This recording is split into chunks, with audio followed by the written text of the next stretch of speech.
Welcome to Build. I'm Laura Haywood, and my heart is already swelling for today's interview. It's no secret that Waitress is one of my favorite Broadway shows, and this week the production has a brand new star, and she is glorious.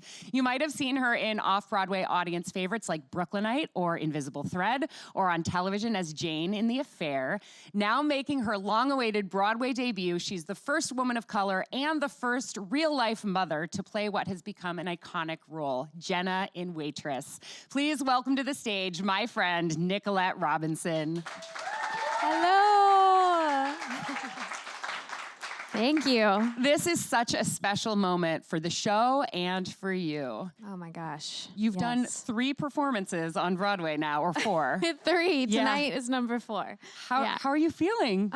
So just happy and grateful, and I'm just having so much fun. I finally am starting to relax into it a little bit and not be completely terrified. What was opening night like? Oh my God, it was unbelievable. It was amazing. You were there. The energy in that room was just, I mean, you were there too. I wouldn't have missed it. It was that room. I met people just seated around me. Everyone from friends of yours from college to major movie stars to people who had done theater with you over the years. Yeah. I mean, I think that they might have sold out the entire theater to people who personally know you. I mean, we definitely had a handful of friends and family in there. It was pretty wonderful. But there were also just like so many people that I have never met before who were showing up and have been so supportive since the announcement came out. It's, I mean, unbelievable the amount of support I've been getting from people that I haven't even met. There was a line around the block for standing room tickets Really? for people that I don't think know you personally, Wow. that are fans of the show or fans of yours. There's also just such support for the fact that a woman of color is playing Jenna, and people want to see that. And I am really thrilled with the representation that you know, I think you're the 10th or 11th actress to take on this role and the first woman of color. It's important. It's really important. It just, I mean, I think back to when I was a little girl and I saw theater, live theater for the first time, or when I took my first trip to New York when I was 13 years old. And my mom took my sister and me to a bunch of shows, and one of the ones that hit me the most was Aida, and I loved it so much. I went back, I bought a ticket by myself, 13 years old, and went and just sat through the show by myself.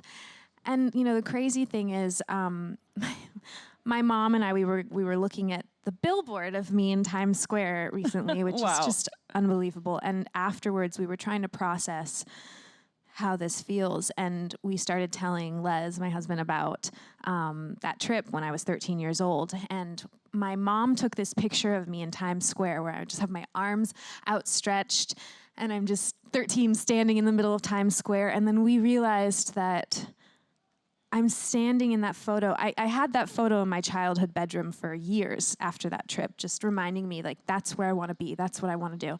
If you look at that photo, I'm standing directly across the street from where that billboard is hanging of me in Times Square. And my mom and I just, you know, burst into tears thinking about that. If you had told that 13-year-old girl to just look to your left, know that you'll be there years from now. It's just so surreal and beautiful and emotional. Yeah, so grateful. I have goosebumps. Are you able to set that aside, that all of that emotional, sort of surreal feeling of being overwhelmed, to just go to work every day? I can imagine that's a challenge. I mean, what's so great about this show is, I mean, I'm on such a journey from the beginning to the end that when it's time to get on stage, I can finally just focus in and focus on the work and telling the story. And I try to tell myself before each performance. I mean, I've only done 3 performances, but so far my sort of mantra,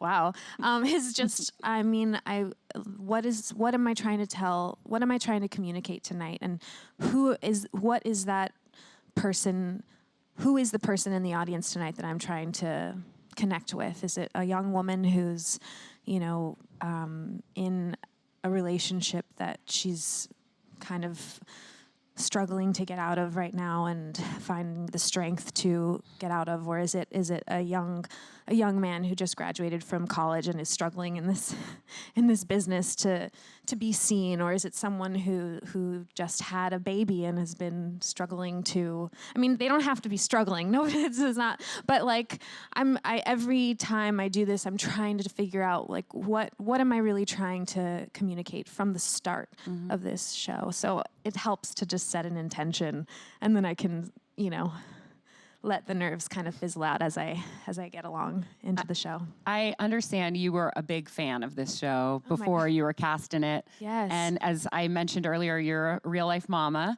Yeah. Is it true that you sang the songs from Waitress while you were pregnant, to your unborn baby? Yes, especially towards the very end. I mean, I made a playlist. I started taking a bath every night because my body by the end of the day was just aching, and I made a bathtub playlist where I just put it on, and it was basically Waitress songs. And I sang it so much. I mean, I think I've told you that I had a really tough pregnancy emotionally because my husband, Les, was shooting a film in Europe for 4 months. And so we were apart for like almost 3 months of my pregnancy, which was really challenging because, when you are going through such an enormous change, physically, emotionally, all that, and some of it is so beautiful, you just want to share it with your person. And so even just the moments where you feel her like moving around, just being in bed at night by myself was hard on my spirit, and I was, exhausted and in pain and all the things. And so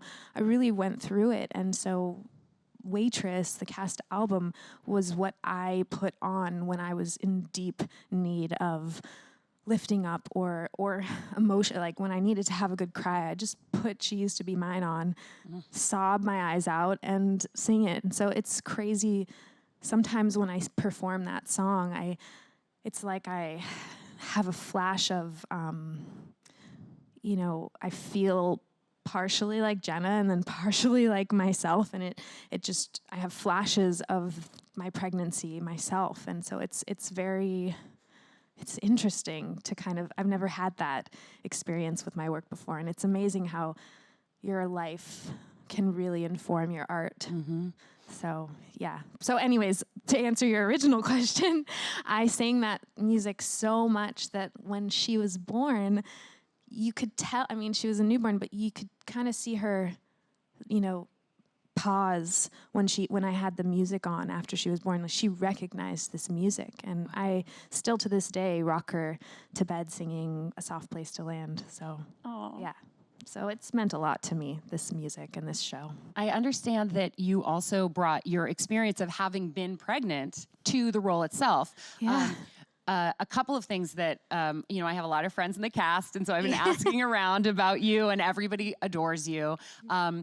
I noticed as an audience member that you move a little differently than the other actresses because you know what a pregnant body feels like. Like there's a point where you pick a guitar up and you kind of like squat in this way that I'm like, she knows what it's like to lift something up while she's pregnant. And I also understand that you asked for a change to be made to the pregnancy belly that you rehearsed with because it didn't feel... Yeah. What was it? Didn't feel heavy enough? Yeah, I mean, there's something, it just felt for a while like I just had like this bulky pillow on my on my belly, and there's something, when you're pregnant about like feeling the the weight of this belly and feeling more grounded. There's you definitely feel, there can be like the aches and the pains of pregnancy, which you can't, emulate with a... Nor would you want to 8 times a week. Nor do you want to, exactly. But there's also like a really amazing source of like groundedness that you feel. And so I just wanted to have a little bit more weight on the belly and around the hips too, just feeling it connected to my body more. And I was like, it's okay. I mean, I'm an actor, so I can pretend if we can't add weight to the belly, but it would be cool if we could. So they adjusted it a little bit for me, which is nice. There are also 2 little girls that you get to work with. Yes. Little Lulus. Oh my God. And they're making their Broadway debuts as well. They are. And the first day I showed up for rehearsal with them, I had to do some serious deep breathing to keep myself from just sobbing uncontrollably. I mean, it was so emotional just thinking about you know, the fact that this team has chosen me to be able to play this role, and that now is opening the doors for other little girls of color to be able to experience Broadway and be on stage. It's just, it's so emotional and beautiful. So yeah. You've mentioned your husband, Les, a few times. That's Leslie Odom Jr., who you might know as the Tony Award winner from Hamilton. Yes. And I was really struck watching you perform the song at the end called Everything Changes. That is actually very similar to his signature song, Dear Theodosia. Yeah. And wow, I never even thought about that. well, Laura. listen, I'm going to here on live television challenge you guys to do a mashup of Dear Theodosia and Everything Changes. I know Michael Mitchell, who is Leslie's incredible music director. Yep. He can put that together, and I think it will be a smash success. So consider yourselves challenged. Okay, well. Do you like? So you guys have never talked about these two songs? To me, they're just like they're both. We are amazed by the life change of being a new parent. Oh man, songs. yeah, no, it's true. I mean, I haven't really thought about it that way. But I mean, definitely, Everything Changes is one of my favorite songs in the show, just because Sara Bareilles is so darn gifted. It's just unbelievable. I mean, she's not a mother, but she just knows how to express such beautiful, deep emotions through her music, and I think she just communicates that so beautifully, the wonder of being a mother for the first time and bringing a human being into the world. I met someone last night who came to my show with some friends of mine, and she was so kind and moved by the performance, and she said something so interesting. She said, when a woman gives birth to a child, she's not just giving birth to a child, she's giving birth to a mother. And I just thought, I mean, God, it makes me like choke up just thinking about it, but I just thought that's so true. And what I love about, I mean, spoiler alert, but like at the end, when after Jenna's given birth, I mean, she has a moment where her maternal instincts just fully kick in, and it's really amazing how that's true. It really does happen like that. You just inherit these like deep innate feelings that you've never experienced before, but it's real, and it just pops up. I can see tears in your eyes. Oh my God, I'm just an emotional wreck all the time with this show. It's just it connects to so many parts of my life, and also the support. So I've just been crying on and off every day. It's great. Have you revisited the film of Waitress, or are you trying to let the stage show be its own thing? I saw the film actually for the first time when I was about to go in for my final callback for this show, and I loved it. I had no idea how much it would move me, and but I haven't revisited it yet. I wanted to like kind of find my own take on it first, and then I think once I've kind of gotten more footing, I definitely want to revisit it and see what layers I can sprinkle in. Yeah. I also cannot skip over talking about some of your incredible off-Broadway work. You played Astrolass in Brooklynite, and you had a number in that song that I loved that was about, like, I know how to save a life, but I don't know how to live one. And I think about that a lot. Oh my gosh, yeah. I mean, Astrolass was a superhero, which that was pretty cool to play a superhero. Just be in spandex every night was silly, and but yeah, I mean, her struggle was like people expected so much of her and treated her in such a way that she didn't understand what it felt like to just like be normal and like have human, you know, she just wanted to like be normal, and people just, their perception of her really infiltrated how she lived. And so it was such a fun show. It was so silly and fun and joyful, but that was fun. Peter Lerman did the music for that. Yeah. So great. And then, of course, as you know, like, my heart broke into a million pieces in the best way possible when I saw you in Invisible Thread. That's when we became friends. Yep, exactly. Yeah. Griffin Matthews and Matt Gould wrote this incredible musical that has had a couple of incarnations, known as both Witness Uganda and Invisible Thread. Right. And you've been involved with that from the very beginning. Yeah. Can you tell people a little bit about that project? Because I know it's very close to your heart. Oh yeah, that show, such a beautiful show. The premise of the show is it's about a young man, Griffin, who he's dealing with, God, it's been a long time. He's dealing with struggling with coming out to his family, and also he's a New York actor and he's struggling and this and that, and so he's really at a place where he's ready for an escape from his life. So he decides, I'm gonna go do humanitarian work in Africa and just go get away. And so he goes abroad and he meets these young Ugandan teenagers who can't afford to go to school. And it's also based on a true story, I should yeah, say. It's Griffin's actual story. Yeah, he went to Uganda and he met these young teenagers who just kind of were living life in Uganda, can't afford to go to school because you have to pay to go to school and in Uganda. And he decides, you know what, let me teach you guys. I'll start my own school, because he was also there to build a school, which he found out there's actually a lot of corruption in some of those projects. They actually they take the money and they give it to, other things that are not quite as humanitarian. So, and that's not everywhere, but anyway, so it's basically about the relationship that he develops with these students who actually end up teaching him even more than he ends up teaching them. And then there's other storylines within that. But the amazing thing about this show is that before we did it at Second Stage, 17 of us from the production traveled to Uganda together and met the people that our characters were based on, and spent a lot of time with them living there. And it was one of the most incredible, eye-opening experiences of my entire life, for sure, after motherhood, probably. Right. Yeah. Well, I encourage everyone to look up Witness Uganda. Oh, yeah. It is still percolating. It's beautiful, yeah. And I have a feeling that we will be seeing it again at some point, and hopefully you will step back in. We'll see. I mean, I'm a mama now, so I don't know if I can play a 16-year-old.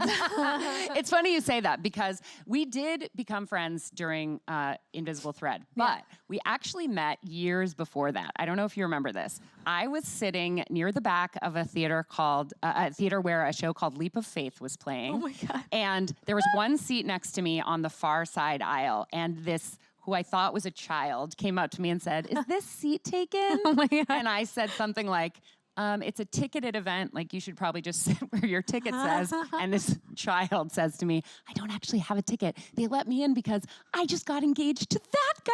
Oh my God. And it was you. And you would come, you'd snuck in to see Leslie perform in that show. And so I remember just thinking you were so adorable, and I'll never forget it. Oh my God. So we go back a long ways. Yeah, geez. I mean, at that point, Leap of Faith played 22 performances before it closed. So that was, Leslie was in that show. But yeah, once I had seen it once or twice, we were like, we can't afford to pay for a ticket every time. So he's like, just make friends with the people working in the house and just go and then find an empty seat when the lights go down. Right? Yeah. So It's funny how chance encounters can change your life. And Leslie wrote a beautiful book that talks a lot about how hard people have to work, and I think about you and the fact that 3 or 4 days ago you made your Broadway debut, and this is the farthest thing from an overnight success. And how he has become this big superstar, but he was in this show that ran 22 performances. It was a heartbreaker. You, I know, have been performing since you were a little girl. Didn't you appear in a high school production of Hair when you were a child? Yeah. Well, my mom and my dad were both in the business growing up, and my mom was a choreographer, and she eventually started teaching at the high school that I ended up going to, and they had an amazing performing arts program there at St. Bernard High School in Los Angeles, and when I was little, anytime they would need a kid in the production before I was even in school, it would be, of course, me. I mean, I just loved the theater and was this eager little girl. So yeah, I did their production of Hair, and then I also played the little girl in their production of Once on This Island. And then, you know, I just caught the bug. And then when I went to high school there, I was deeply immersed in that performing arts program. So What are some of your favorite roles that you've tackled? T-Moon in Once on This Island, for sure. Sweet That's also Charity. where you met Leslie, isn't it? Yeah, T-Moon in high school, and then I met Les in college 10 years ago when Billy Porter directed Once on This Island, and I played Andrea in that production. Got it. That's when we met. But yeah, I played Charity and Sweet Charity in high school. You know, dream stuff. Yeah. But also, like, I went to a mostly Black and Latino high school, so like, the idea of playing Charity and Sweet Charity was like, yeah, of course. And then you come out to the real world, and I mean, Debbie Allen did it, but roles like that are have been very sparse for people who look like us. So that's why this moment is just so special. Yeah. Yeah. That really brings it full circle. And I could not be more thrilled for you. When I saw this image for the first time, I cried, and the first thing I did when I walked into the theater the other night was buy the poster, which I'm gonna have framed on the wall in my home.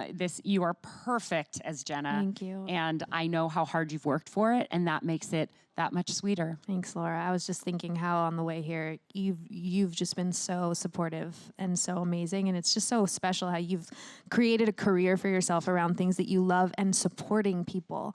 That's what you do. So thank you. Wow, thank you. Yeah. Let's let the audience ask you a couple of questions. Hi. Hi. First of all, congratulations on your debut. I'm coming to see you on the 30th, so I can't wait. Yay. Thanks. Second, well, did you find any like particular part of like learning the role of Jenna difficult? Because like she's a super deep character, and I Yeah. imagine it's emotionally exhausting. It's playing her. exhausting, Yeah. yes. But in the best way. I definitely feel exhausted by the end of each show, but fully fulfilled. I feel like Jenna actually gets to take a full journey, so you feel by the end like there's still, it doesn't button up with like a bow, but you feel hopeful for her journey. But you know, strangely, like what I had been told before I started rehearsals was that like it's very prop heavy. There's a lot of, you know, baking and this and that. And so learning all of just basically immersing yourself into all the blocking and the movement, and you're taking this person's order, you're writing this on a chalkboard, you're baking this, and what baking can do is challenging too, because you're singing at the same time, and you're supposed to look like you're an expert in the kitchen at the same time, which I am so not.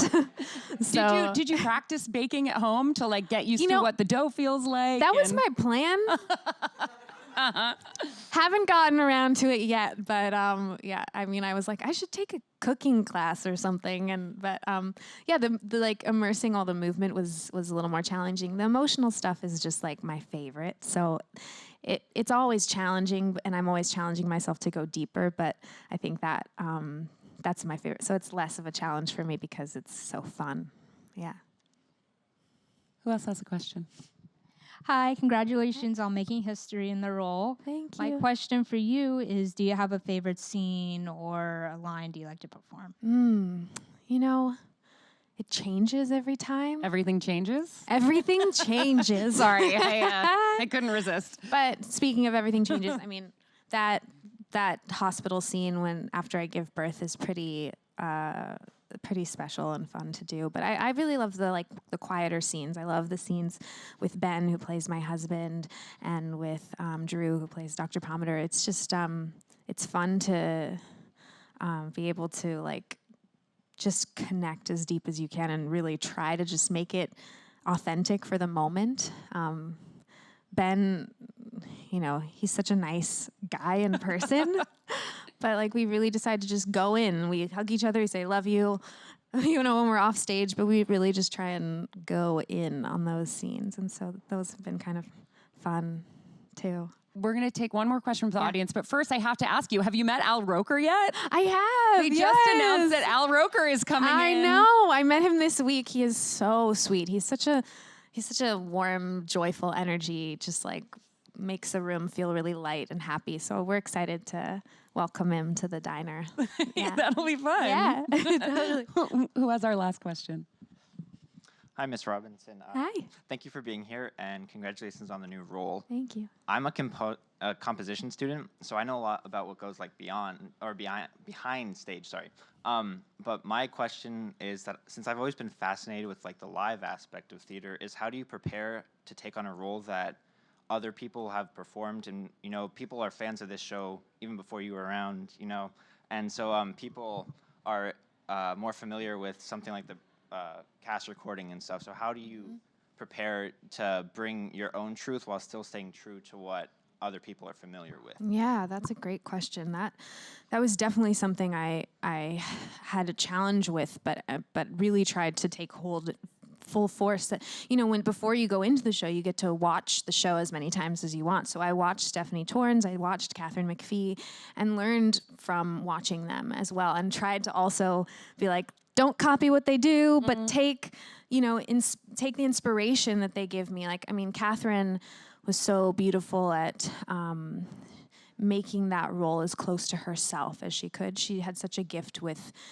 finding Catherine within Jenna, and I loved that about her. I mean, and she had such a great sense of humor. And Stephanie also is so malleable, and I mean, she's been in the cast since the very beginning, and so watching her is really informative as well, because she's just so good at being where she's at that night and using that in her performance. One of the scenes she did one night was so deeply moving, and I know she had had a rough evening before that, and it was just in the soft place to land scene where she says, I just want to run away from here.